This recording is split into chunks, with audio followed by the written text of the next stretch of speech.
કોઈ પણ ઇન્જેક્શન કે ગોળી વગર B12 શરીરમાં પૂરું પાડે તેવી આપણે વધેલા ભાત રેસીપી બનાવીશું। જો તમને B12 ઘટતું હોય અને અત્યારે ગરમીમાં એસિડિટી કે તેવું થતું હોય તો આ રેસીપી તમે અઠવાડિયામાં 2 થી 3 વાર જરૂરથી ટ્રાય કરજો। તમને B12 પણ મળી રહેશે અને પેટને ઠંડક પણ આપશે તેવી રેસીપી છે।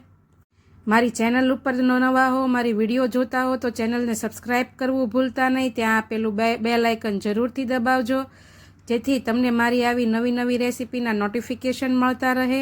તો વધેલા ભાતમાંથી એકદમ ટેસ્ટી અને બધાને જ ખાવી ગમે તેવી B12 પૂરું પાડે તેવી આપણે રેસીપી બનાવીશું। મેં અહીં 1 કપ જેટલા રાંધેલા ભાત લઈ લીધા છે। જો તમે બપોરે બનાવ્યા હોય તો તમે સાંજે તેને ફોર્મેટ કરવા મૂકી શકો। આ રાઈસમાં આપણે 1 થી 1.5 ચમચા જેટલું દહીં એડ કરવાનું છે। દહીં એકદમ મોળું હોવું જોઈએ, બહુ ખાટું નહીં।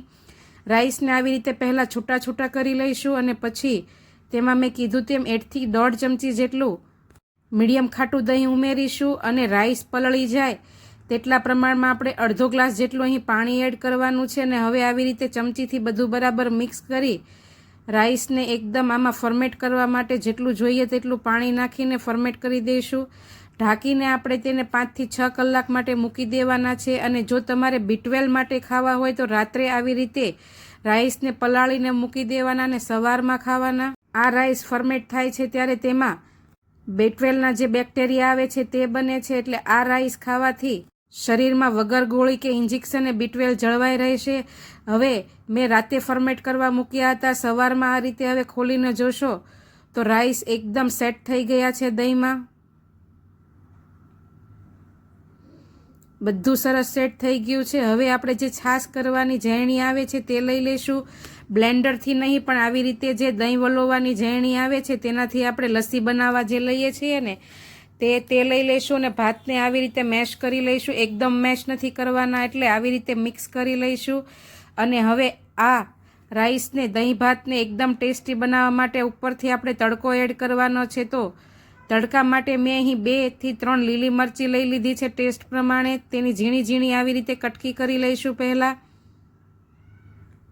અને લૂ ન લાગવા દે તે માટે આપણે અહીં 1 ડુંગળીની સ્લાઈસ લઈ લઈશું કરીને એકદમ છૂટી કરી લેવાની છે સ્લાઈસ કરીને। તમે વેઇટ લોસમાં પણ લઈ શકો, તમે બીજા ગમે તે વેજીટેબલ ખાતા હો વેઇટ લોસમાં તે પણ તે આમાં એડ કરી શકો। આપણે અહીં બહુ વઘાર કૂક નથી કરવાનો, એકદમ ક્રન્ચી રહે તેવો જ કરવાનો છે। એટલે તમે ગમે તે સેલેડ વેજીટેબલ ખાતા હોય તે પણ આમાં એડ કરી શકો। હવે આપણે એક નાનું તડકા પેન લઈ લઈશું અને તેમાં 1 ચમચી જેટલું તેલ ગરમ કરવા માટે મૂકવાનું છે। તેલ આમાં બહુ ઓછું જોઈએ છે એટલે આપણે 1 ચમચી જેટલું જ ગરમ કરીશું। અને તેલ સરસ એવું ગરમ થઈ જાય એટલે એમાં અડધી ચમચી જેટલું જીરું એડ કરીશું અને 2 થી 3 ચપટી જેટલી આપણે હિંગ એડ કરીશું। 5 થી 6 મીઠા લીમડાના પાન એડ કરીશું અને 2 તીખા મરચાં લાલ જે સૂકા આવે છે તે વઘાર માટે એડ કરી દઈશું અને જે ઝીણી સમારેલી લીલી મરચી છે તે પણ એડ કરીશું। આવી રીતે તેને ફ્રાય કરી લેશું। ગેસની ફ્લેમ લો રાખવાની છે। હવે જે ડુંગળીની સ્લાઈસ કરી છે તે પણ તેમાં એડ કરીશું અને 1 થી 1.5 મિનિટ માટે આવી રીતે ચલાવતા રહીને તેને ફ્રાય કરી લેવાની છે। એકદમ સોફ્ટ નથી કરવાની, સેજ ક્રન્ચી રાખવાની છે, એટલે આવી રીતે કરીશું। અને સ્વાદ પ્રમાણે તેમાં આપણે અડધી ચમચી જેટલું મીઠું એડ કરવાનું છે। સેજ અચકચરી ચડી જાય એટલે આપણે તેમાં મીઠું એડ કરીશું અને તેને બરાબર મિક્સ કરીને હવે ગેસની ફ્લેમને બંધ કરી દઈશું। તો દહીં ભાત માટેનો આપણે તડકો એકદમ તૈયાર છે।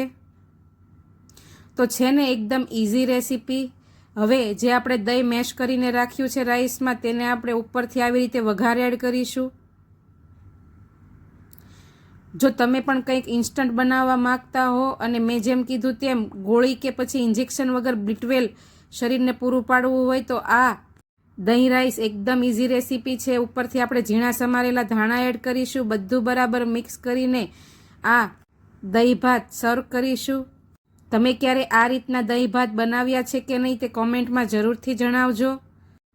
ઓરિસ્સા સાઈડ તેને પાખલા ભાત કહે છે, આપણે અહીં દહીં ભાત કહીએ છીએ।